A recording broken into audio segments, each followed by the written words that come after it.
요리 보고 조리 봐도. 요리 보고 조리 봐도 이 녀석은 진짜 억울하게 생겼습니다. 어떻게 보면 우리와 친숙한 둘리의 모습과 비슷하기도 하죠. 그런데 진짜 웃긴 게 이 생선의 학명을 1978년 처음으로 붙인 사람 이름이 둘리입니다. 제임스 K. 둘리. 뭐 이런 우연이 다 있을까요? 시작부터 우리의 관심을 확 끄는 녀석입니다.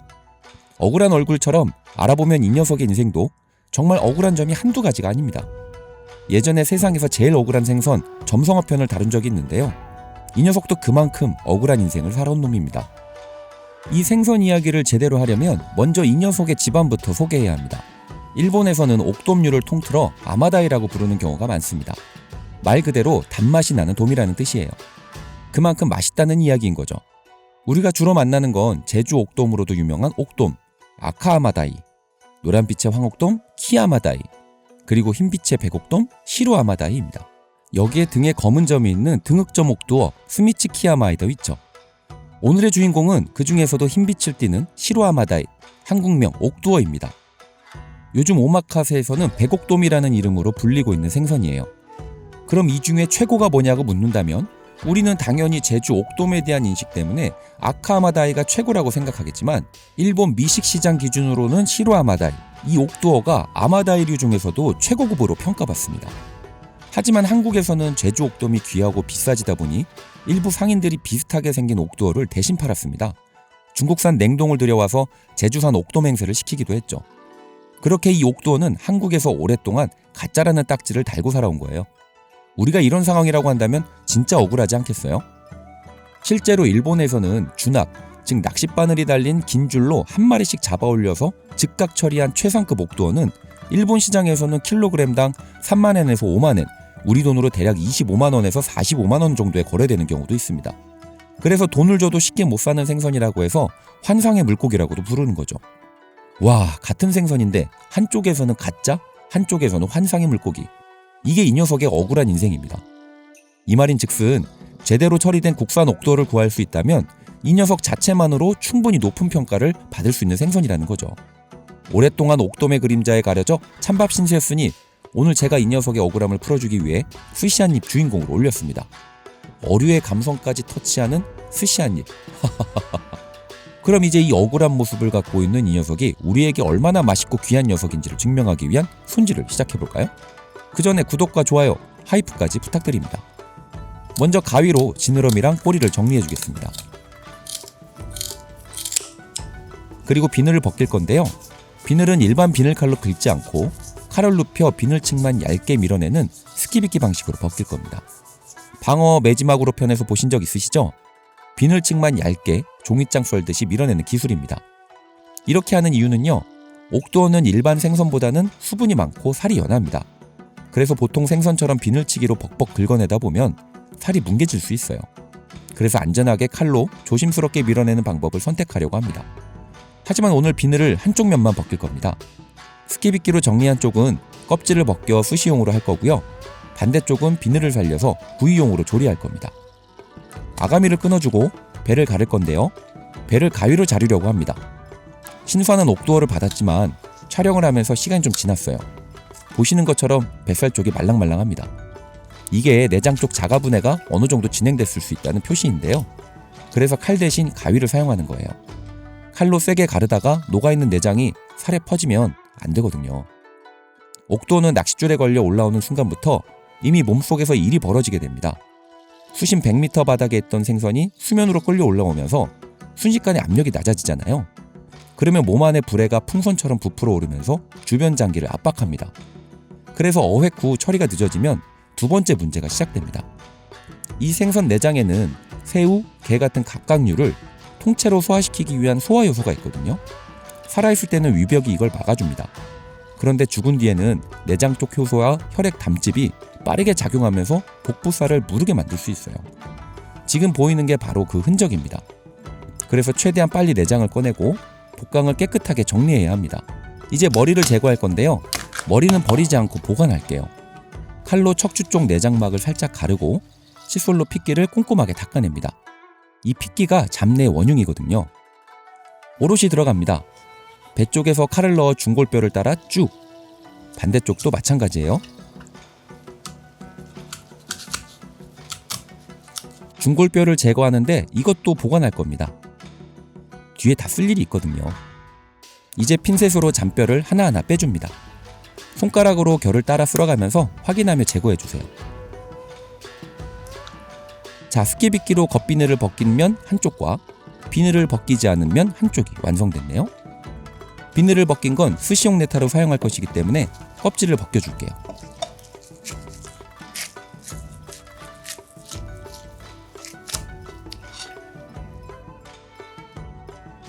그리고 소금을 뿌려서 수분을 제거해 줄 겁니다. 소금을 먼저 쟁반에 깔고 그 위에 필레를 올립니다. 위에도 소금 뿌리고 냉장고에 넣어서 20분 정도 기다려 줄게요. 옥두어 살에 있는 수분이 삼투압 현상으로 빠져나오면서 살이 더 단단해집니다. 소금 처리가 끝난 필레는 사케를 살짝 섞은 차가운 물에 아주 짧게 헹궈 줄게요. 오래 물에 닿으면 살이 풀릴 수 있으니 바로 해동지로 물기를 제거하고 감칠맛을 입히기 위해 다시마 사이에 생선을 넣어 다시마 숙성, 콤부지매를 해줄 겁니다. 다시마는 사케를 살짝 뿌린 뒤에 가볍게 닦아줄게요. 그 위에 필레를 올리고 위에 다시마를 덮은 뒤에 랩으로 감싸서 15분에서 30분 정도 숙성해줍니다. 여기서는 짧게 해주는 게 포인트예요. 시간이 길어지면 다시마 향과 염도가 강해져서 옥두어의 은은한 단맛이 가려질 수 있습니다. 심하면 끝맛이 짜고 쓰게 느껴질 수도 있죠. 그럼 숙성하는 동안 비늘을 벗기지 않는 구이용으로 넘어가 볼까요? 구이용 필레를 5등분으로 재단합니다. 오늘은 2가지 구이를 진행해 볼 거예요. 이 중 세 토막은 쇼가야끼를 하기 위한 소스에 담가둘 건데요. 쇼가야끼는 보통 돼지구이에 많이 쓰이는 방법인데 이 방식을 옥두어에 적용해 보려고 합니다. 일본에서는 옥두어는 소금구이, 된장구이, 유자 간장구이처럼 여러 방식으로 구이를 해 먹어요. 그래서 원래는 이전에 다루지 않았던 유한야끼를 해보려고 했는데요. 와우! 유자가 엄청 비쌉니다. 제작비의 고충을 이해해 주신다면 멤버십과 슈퍼땡스 이런 거 해주시면 많은 힘이 됩니다. 그래서 오늘은 유자 대신 생강향을 살릴 생강 간장구이로 가보려고 합니다. 생강 껍질 제거하고요. 강판에 갈아서 칼로 힘차게 다져줍니다. 생강은 전체 재료 총 중량의 2.5%로 잡아줬는데 더 넣어도 괜찮아요. 생강 좋아하시는 분들은 넉넉하게 넣으셔도 됩니다. 미림 300ml, 호이구찌간장 150ml, 사케 100ml를 섞고 생강을 넣어줍니다. 새 토막을 이 소스에 담가 40분 정도 숙성해줄 거예요. 나머지 2토막은 마츠카사야끼를 만들 건데요. 이게 사실 오늘의 하이라이트라고 할 수 있습니다. 먼저 염도는 3%에서 3.5% 정도 바닷물에 가까운 농도로 맞춰줘요. 차가운 소금물에 잠깐 담가 살을 조이고 잡내를 빼는 시오미즈 집게 방법인데요. 이렇게 하면 살 속 여분의 수분이 빠지고 표면의 잡내도 어느 정도 정리됩니다. 그리고 살이 살짝 조여지면서 무른 살에 탄력이 생기죠. 그러면 구울 때 살이 덜 부서집니다. 차가운 소금물에 10분 정도 담가줄게요. 기다리는 동안 마츠카사야끼와 함께 먹을 앙소스 육수를 먼저 올려놓을게요. 이제 아까 치워뒀던 머리랑 중골뼈를 사용할 차례입니다. 중골뼈에는 소금 뿌려서 5분 정도 재워 비린내와 잡내를 빼주고요. 머리는 반으로 잘라서 뜨거운 물로 잡내를 빼는 전처리, 심호우리를 해줄게요. 뜨거운 물을 잠깐 담갔다가 바로 찬물에 옮기면 남은 피, 잔비늘, 잡내를 훨씬 깔끔하게 제거할 수 있습니다. 이 과정을 해두면 머리와 뼈로 육수를 냈을 때 국물이 훨씬 맑고 깨끗해집니다. 소금에 절여 넣었던 뼈는 흐르는 물에 씻어주고 심호우리한 머리도 잔비늘 칼로 긁어냅니다. 함께 끓여줄 무와 파 흰 부분, 다시마도 준비하고요. 다시마는 처음부터 넣되 끓기 직전에 빼주면 국물이 더 깔끔해져요. 그 다음 머리와 뼈, 무, 파를 넣고 물이 잠길 정도로 부어줄게요.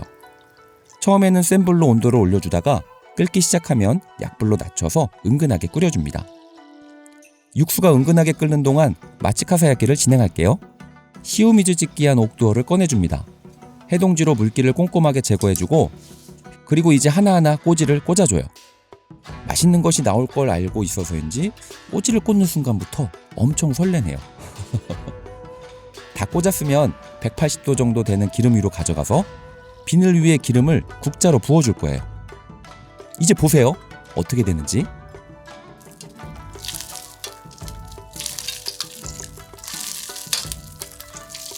비늘이 하나하나 일어서죠? 이 장면 보려고 아까 한쪽 비늘을 남겨뒀던 거예요. 이렇게 하는 방법이 마츠카사야끼입니다. 마츠카사는 솔방울이라는 뜻인데요. 기름열을 받은 비늘이 위로 바짝 일어서면서 꽃처럼 피어나는 모양이 솔방울을 닮았다고 해서 붙은 이름입니다. 이 방법이 왜 천재적이냐면 뜨거운 기름이 먼저 비늘을 바삭하게 세우고 일어난 비늘층이 직접적인 열을 한번 막아줍니다. 그래서 속살은 기름에 튀겨진다기보다 촉촉하게 익어가는 느낌에 가까워요. 겉은 솔방울처럼 바삭하고 속은 촉촉하게 남는 거죠. 이 생선의 단점이 살은 무르고 비늘이 부담스럽게 느껴질 수 있다는 건데요. 마츠카사야끼를 하면 무른 살은 더 촉촉하게, 부담스러웠던 비늘은 더 바삭하게 바뀌는 거죠. 하지만 이렇게 한다고 해서 속살까지 다 익지는 않습니다. 그래서 팬에 올려서 약불로 서서히 좀 익혀줄 거예요. 온도가 아래에서 위로 올라가면서 살이 서서히 익어가게 되죠. 이 소리는 언제 들어도 좋습니다.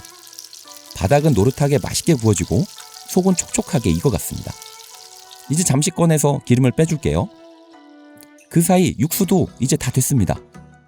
채반에 육수만 걸러주고요. 여기에 우스쿠찌 간장 넣어 간을 맞춰줄게요.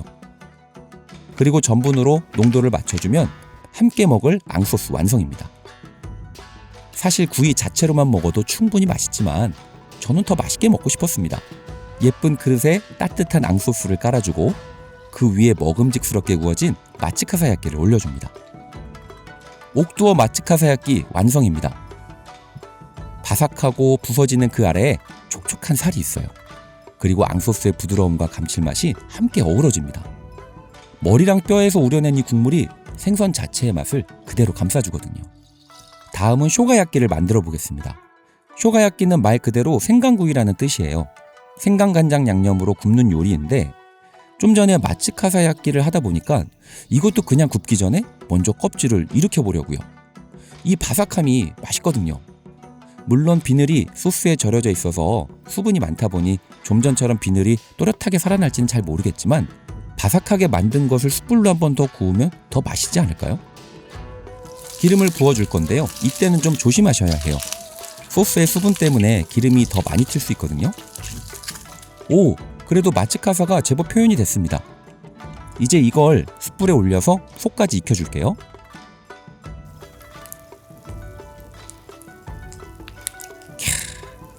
이 숯불에 기름이 툭툭 떨어지면서 숯불 향이 올라오고 그 향이 또 옥도에 입혀집니다. 이 순간을 바라보니 침이 꿀꺽 넘어가네요. 옥도어 쇼가야끼 완성입니다. 비늘의 바삭함과 미림에서 오는 은은한 단맛, 짭조름한 생강간장 소스에 숯불 향이 더해졌어요. 한 입거리밖에 안 된다는 사실이 너무 아쉬울 뿐입니다. 이렇게 구워진 쇼가야끼로 테마끼도 만들어 먹어볼까요? 이 귀한 옥도를 갖고 우리는 계속 실험을 하게 되네요. 테마끼를 만들 때는 손에 태지를 묻힐 때 박수는 안 칩니다. 김에 수분기가 있으면 바로 눅눅해지기 때문이죠. 샤리 쥐고 김에 올리고 와사비랑 옥도 쇼가야끼 올리면 테마끼 완성입니다. 이것 또한 너무 맛있습니다. 옥도 한 마리 갖고 스시맨을 만족시키는 건 좀 어려운 것 같습니다. 이렇게 맛있는 게 많아도 마지막은 스시를 만들어 먹어야겠죠? 아까 다시마로 짧게 숙성한 곰부지미한 필레를 꺼내올게요. 스시직이 적당한 크기로 썰어줍니다. 그런데 오늘 스시 네타로는 뱃살을 안 쓸 겁니다. 보통의 생선은 뱃살이 제일 맛있죠. 기름기도 많고. 하지만 처음 보셨던 것처럼 내장 쪽 상태가 완벽하진 않았잖아요. 혹시라도 자가분해된 내장의 영양이 복부 쪽 살에 남아있을 수 있어서 꼬리살 가까운 곳을 사용할게요. 옥두어는 신선한 선어라고 해서 전부 스시가 되는 생선은 아닙니다. 잡힌 뒤 얼마나 빨리 피를 빼고 내장을 제거하고 차갑게 관리했는지가 맛을 결정하는 겁니다. 먼저 옥도의 맛을 온전하게 느끼기 위해 기본적인 스시를 잡아볼게요. 태즈 묻히고 샤리 쥐고 와사비를 조금 바르고 네타를 올려주면 옥도 스시 완성입니다. 이 담백하고 우아한 단맛, 쫀득한 느낌의 살성이 엿가락을 먹는 듯한 느낌도 있습니다. 화려하지 않은데 계속 생각나는 맛이에요. 다음은 야꾸미를 가미한 옥두어 스시를 잡아보겠습니다. 와사비를 바르고 샤리에 실파를 살짝 묻혀줍니다. 스시를 쥐고 레몬즙을 표면에 살짝 발라줘요. 그리고 마지막으로 생강을 아주 조금만 올려줍니다. 향만 남기는 정도예요. 야꾸미를 올린 옥두어 스시 완성입니다. 맛을 더하는 게 아닙니다. 옥도어의 은은한 단맛을 더 또렷하게 정리해주는 거예요. 실파는 향의 윤곽을 잡아주고 레몬은 단맛을 띄워주고 생강은 끝맛을 정리합니다. 원래는 진짜인데 가짜 옥돔이라고 불렸던 억울한 생선. 오늘 스시 한 입을 통해서 그 억울함이 좀 해소됐을지 모르겠네요. 섬세한 살, 바삭하게 피어나는 비늘. 가짜라 불리던 이름 뒤에 사실은 이렇게 선명한 맛이 숨어 있었습니다. 오늘 옥도어의 매력을 알아봤는데 재밌으셨나요? 멤버십 가입을 통해 든든한 동반자가 되어주시면 더 맛있고 퀄리티 높은 콘텐츠를 꾸준히 이어갈 수 있습니다. 자, 그럼 스시 한 입 맛있게 드십시오.